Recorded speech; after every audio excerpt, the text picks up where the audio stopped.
our Power Thinking, Rejuvenating Your Amazing Mind training for Wednesday, February 4th, 2026. And this is our 9:30 p.m. Eastern Time edition. I'm your moderator, Stanley Green, and always a pleasure to be here as we focus over the next 30 minutes out of the 10,000 minutes that we have every week. We're just taking 30, and we're confident that this 30 will be impactful as it relates to helping you to build these absolutely essential, not soft skills, but essential skills of resilience so that as life throws those curveballs, we are ready. We may get knocked down, but we're not going to stay down. We bounce back because we understand what's happening in our minds, what's happening in our hearts, and we can take control as opposed to feeling powerless, falling into the state of what we call learned helplessness. So we appreciate you being with us. Of course, we have a special co-host this evening, one of our newest Power Thinking Corp mobile app users, Coach Carrie Willis. And Coach Carrie Willis is going to help us as we are now still in the beginning of 2026 to be financially resilient. From time to time, we do talk about finances and the importance of financial resilience as it relates to resilience in general. There are a number of people, as we speak, who are now getting their credit card bills and seeing just how much money they spent for the holidays and, may not be feeling very good right now, maybe feeling a little anxious because they may not have the money to pay all of those bills. And they have to figure out, a way to kind of move through all of this. So this is a good time to talk about financial resilience because it's the beginning of the year. And we have Coach Carrie Willis, who can talk a little bit about herself, but also talk about, ways that we can get in front of this, ways that we can avoid falling into the same position each and every year, because it's around this time that, newscasts have a little special on, okay, what to do when you're in debt. Well, how about how to avoid it next year? So Coach Carrie will be talking. So Coach, welcome. Thanks for joining us. And thank you for joining us as a Power Thinking member as well.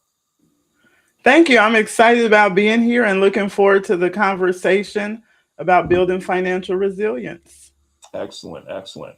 Well, you talk a little bit about why a number of news outlets feel compelled to talk about finances and debt as a result of what happened. It's amazing because everyone's excited in October, November, December, and they're actually sharing, consumer reports about how consumers are spending more this year than they were last year, and that is just great for, the outlets and for Amazon. They'll report on those numbers, what people are spending online, and then in January they say, oh, by the way, we have $1.3 trillion of consumer debt. People have overspent, and here are some tips to pay down your bills. And the reality is that, if people had the money to pay down those credit card bills, they probably would have spent that money, during the fourth quarter of last year. So what are your thoughts about, the position that most Americans are in today? I think that's a great observation that we have so many uh, media outlets that talk about spending, spending, spending, and then they talk about getting out of debt. So I think that we do it because we look at patterns, and statistically, around those months that you mentioned, people go into debt. And so we start making those New Year resolutions or New Year, New Me resolutions in January, and around February, sometimes people are still feeling the pinch. So I'm really grateful that we're having this conversation. And I think a big part of it is media outlets and other organizations trend track, meaning that they track the spending and they also track the debt. And so I think it's important to have those conversations. But I really love what you said about not going into debt. I always say we go into debt on purpose. Let's become financially resilient on purpose. Let's get financially stable on purpose. And so hopefully we'll be able to shed some light on that conversation this evening. Fantastic. So we have some folks who are on the phone lines. Feel free to hit *6. We'd love to hear from you. I do see that from time to time we're having a little bit of a connection challenge, so bear with us. But love to hear from you. Hit that *6. We shared a video, Coach Carrie Willis, and you watched it as well. Short video on debt. Getting out of debt. And so there were a couple of strategies that were mentioned about getting out of debt. What is your advice around debt this time of the year, dealing with that debt from the fourth quarter of last year, in terms of paying it down and putting oneself in a position so that they don't experience that again? Well, one of the strategies that they talked about was the snowball effect, what I call debt stacking. And that's simply paying off your smallest bill first so that you can feel some success. And then you take the money from the smallest bill. That's not new coffee money. You take the money from the smallest bill and then you pay off the next smallest bill. All the while, you're still making those minimum payments on your other bills. But every time a bill is paid off, you take that money and you pay off the next smallest bill. And once all of those bills are paid, now that's money that you should really invest into an account so that your money starts working for you. And the other process that they talked about is the avalanche process, where you pay off the biggest bill first, which can save you more interest. But for a lot of people, they did mention that might feel overwhelming. And so there are different methods that different financial advisors use to help people to pay down debt. But we know the best way is to try and avoid debt by pre planning. And we'll talk about that a little bit later on. Oh, great, great. So I want to acknowledge a few folks who are on LinkedIn. We have Christy Williams, who is one of our members and joining us from, I believe, in Florida. Jackie Hallberg, good to see you. Haven't seen you in a while. Thanks for joining us. And she says hello to everyone. We had someone joining us on YouTube, Layla Llewellyn, who is out in California and is joining us from the San Francisco Bay Area on YouTube. Welcome to Layla. And from North Jersey, of course, good old Merrill. Merrill, I don't know how he does it. He keeps track of every event and makes sure that everyone's aware of the events that are coming up. He says, "Hi, Stanley and Coach Carrie Willis. It's good to be with you live from Northern New Jersey." And so we thank you all for joining us. And on our phone lines, again, feel free at any point to hit *6. We'd love to get your thoughts about what we are focusing on this evening. So let's give you context, Coach. What we do with resilience is we help people first understand this concept of learned helplessness. It was actually a theory that was proven back in the late 60s through a series of experiments by a Dr. Martin Seligman. And Dr. Seligman is the head of the Positive Psychology Center, University of Pennsylvania, and that's where our material comes from. He is also a gentleman who is considered the father of this new branch of psychology worldwide called positive psychology. And he theorized and proved it in that people can fall into a state of helplessness. They can actually learn to be helpless if they suffer through a traumatic event.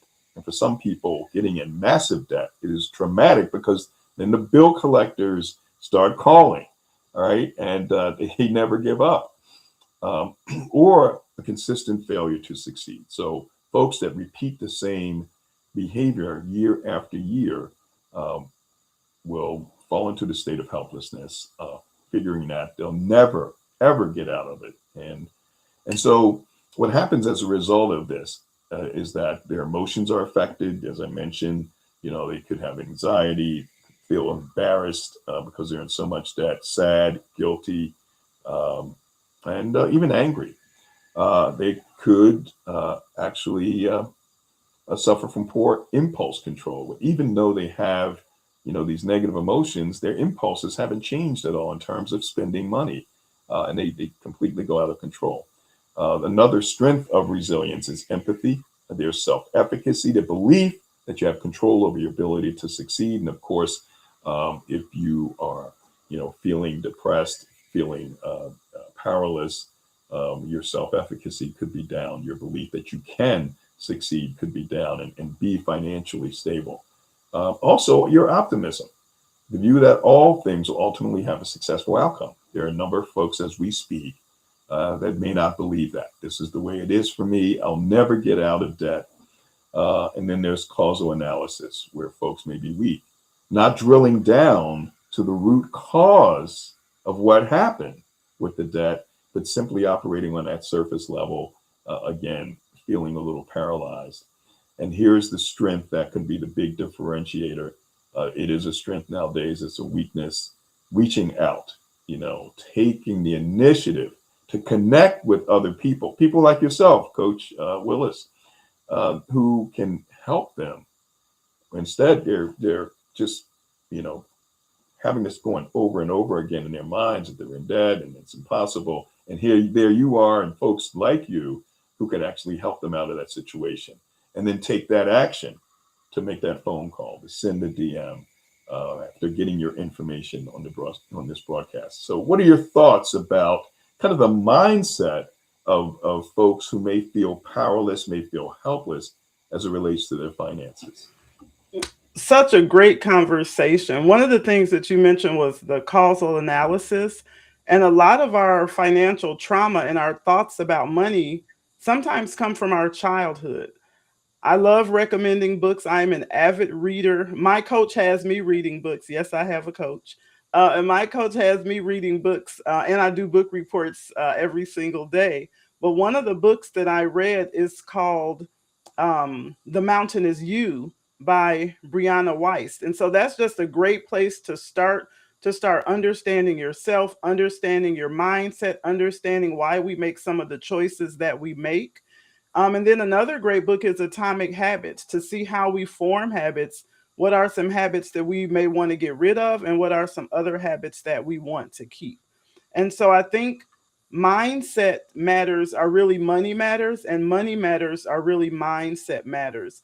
And until we get our mindset together, when I'm working with someone that wants to be a new client, I start with mindset.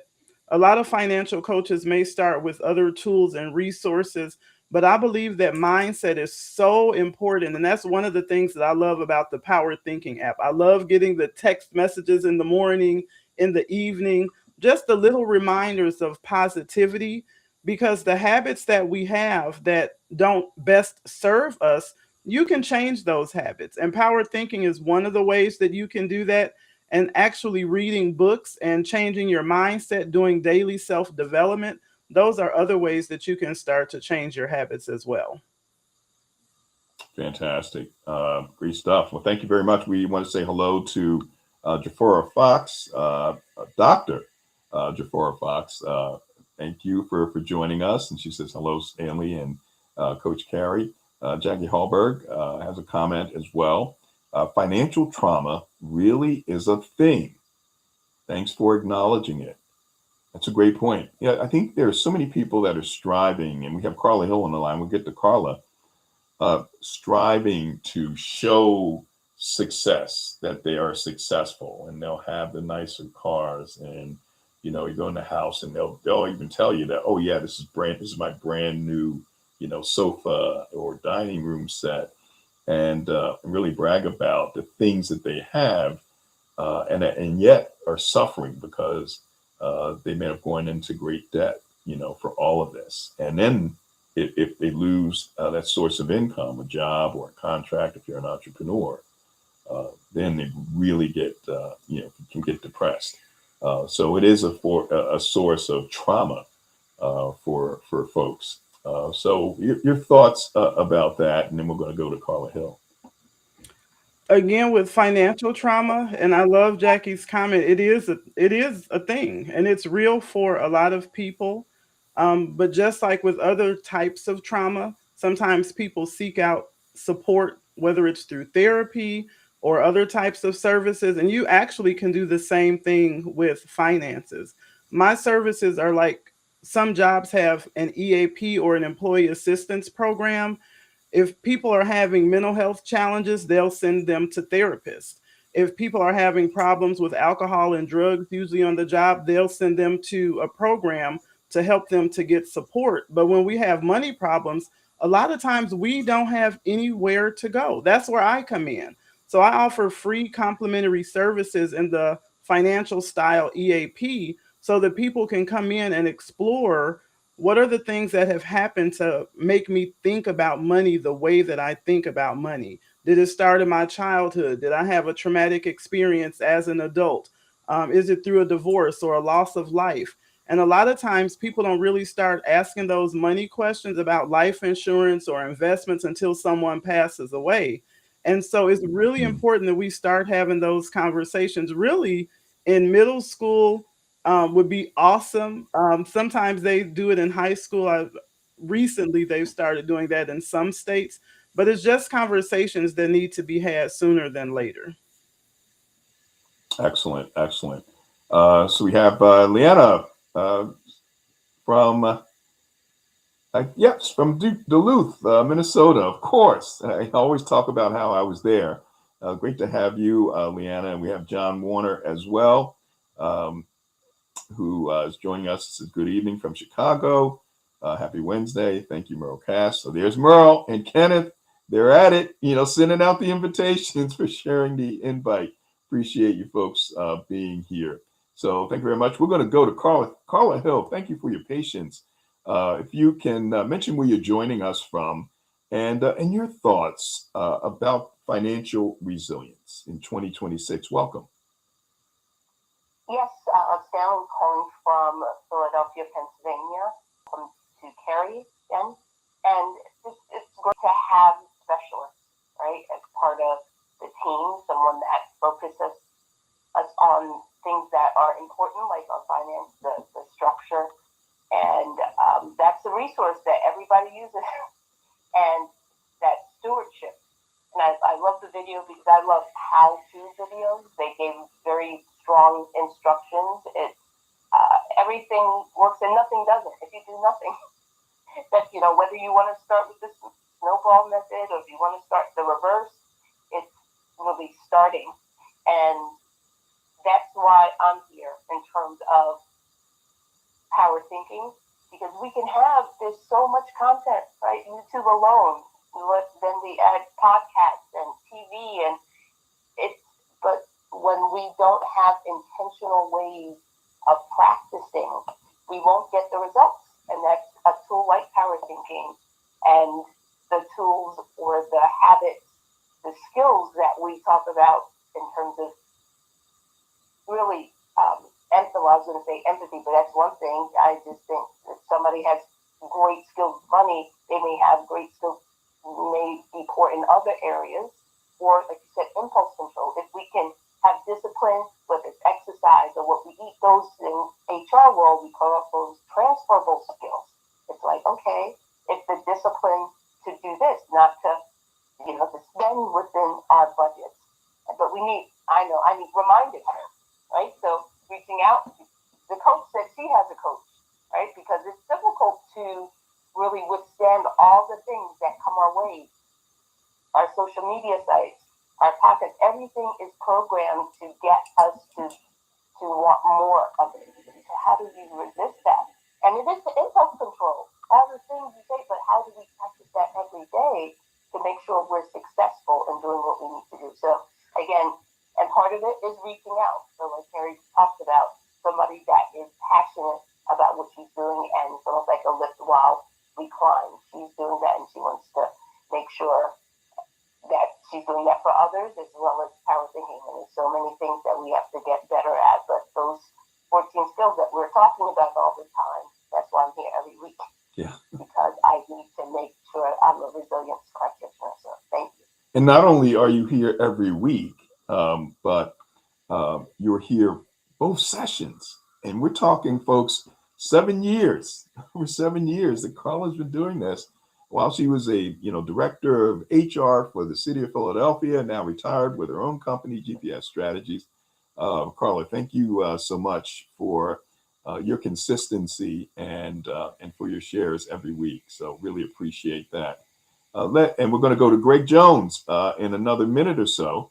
But Coach, so what are the steps to actually, if we talk about this impulse control, and there are folks that get themselves into the same position every year, and they can't resist the impulses, and it's not all their fault because we have to recognize that they're big, powerful companies that are selling things to us that they hire psychologists. I'll never forget that I had a friend and his daughter studied psychology, and she was hired by one of the big consumer companies who they're working hard on trying to figure out how to get people to buy their products. And then we had the dynamic of traditional media from back in the day, from 3 channels to 4 channels to cable TV. And I was part of cable when we went from like 30 channels to now 500 channels, and then social media on top of it. And you can't go anywhere without seeing, if you inquired about a product, seeing that product pop up over and over and over. So, and it works on us, and it gets us to the point where we break down and we buy. How do we deal with that? That is a great question. And one of the things that I love what Carla talked about was discipline. And anything that you don't understand, somebody is going to be able to use that against you. And so we sell ourselves when we go on a job interview. It's either you're selling or you're being sold. And so one of the things that I made sure of is I had to understand sales. There's a great book. You all know I have another book for you. It's called The Power of Consistency by Weldon Long. And it really talks about the prosperity mindset, but it's the prosperity mindset training for sales and business professionals. And even if you are not in sales, you want to understand how sales work, because again, if you don't understand it, people can use it against you. And so I see those same commercials, I see those same advertisements, I see those things on television, I see them on social media. Sometimes I just mention something in my house and it shows up on my phone. That's a whole nother Oh conversation. no, that's right. It starts But talking back to you too. it does. But what's really important is that you understand that power of consistency and that you have that discipline and understand how sales work so that you're able to overcome a lot of those things that you're seeing. Excellent, excellent. All right, then we're going to go next to Greg Jones. And before we do, I did post up on the screen Kenneth's comment. Let me go back to that. And tonight's conversation is filled with nuggets of wisdom, information, knowledge, inspiration, encouragement, positivity, encouragement, empathy, support, guidance. Kenneth, you said it all. Thank you very much. Let's go to Greg Jones. Greg, thanks for joining us. Mention where you're joining us from and your thoughts about financial resilience. Welcome. Good evening, all. And, I'm just delighted and excited that we're having this exchange, this conversation. It's definitely something that we need to have every quarter of the year because, when you can elevate, in order to elevate, we've talked about some of the concepts and to do that, to elevate and improve your current situation and circumstance. Things like discipline and awareness and literacy and, all the commentary that we received tonight. I mean, this really is almost it'll be a national conversation because, where we are and our lack of knowledge and understanding of money is really has really set us back in generations and families and neighborhoods and communities and even this country. So I'm so glad that we're having this exchange. 4 things I just want to leave with that when I'm speaking to audiences and groups and individuals, when you graduate from high school, I think it's important that the students have these 4 things in place. Number 1 is an investment account. Okay. Young people are some of the biggest consumers anyway. So at least if you have an investment account, if you know what it is, because you're contributing to the profit margin of some of the major companies in this, country anyway. Yep. As a consumer, Yep. why not have ownership? Yep. An investment account. Number 2, have a checking or savings account. Yep. Number 3, be registered to vote. And number 4, have a passport. Be able to travel, expand your globe and your exposure beyond your local sphere and circle. Travel around the world, get an opportunity to go to different places so you have a better appreciation of what is going on and a better appreciation of your own circle when you come back. Great. And so those are 4 things that I think are important I speak to students about when they graduate from high school. And probably a 5th one is to have manners. Got it. So good. those are 5 things that need to go along with your high school diploma. Perfect. And as my friend and brother Calvin Patterson would say, I am complete. Fantastic. Great. Thank you very much. And thank you for all the work you do, Coach Carrie Willis. This community, these are folks that, are not only, getting information, but they're also helping other folks. As you heard from Greg, he really focuses on the young people and does a tremendous job with them, and from time to time shares with us what he's sharing with them. So as we wind down, give us a couple of pointers, things that we need to be focused on. Great points. And maybe you want to comment on what Greg mentioned, and also your thoughts about what we need to focus on right now to position ourselves for a better 2026, and then how people can get in touch with you. Certainly outside, they can get you on the Power Thinking Corp app, but certainly outside of the app. All right, great. So in terms of what Greg said, I think it's really, really important that we speak to our youth and start them on the path of understanding the importance of investing. I love number 1 in terms of the investment account. There are different types of accounts. And so depending on suitability, depending on what someone's personal goals are, those accounts can be different. I have a lot of videos on my YouTube channel. Feel free to watch them, share those with your students. And you want to have a checking and savings account, but how much money should be in those accounts versus other accounts is also a conversation that is available on my YouTube channel as well. So I love that Greg is starting with the youth, because sometimes you don't even hear about those money conversations until you become an adult. So starting that foundation early is amazing. In terms of the 3 things that I think that people need, 1 is you need to connect with a licensed financial coach and get a complimentary financial needs analysis. I love what Carla said.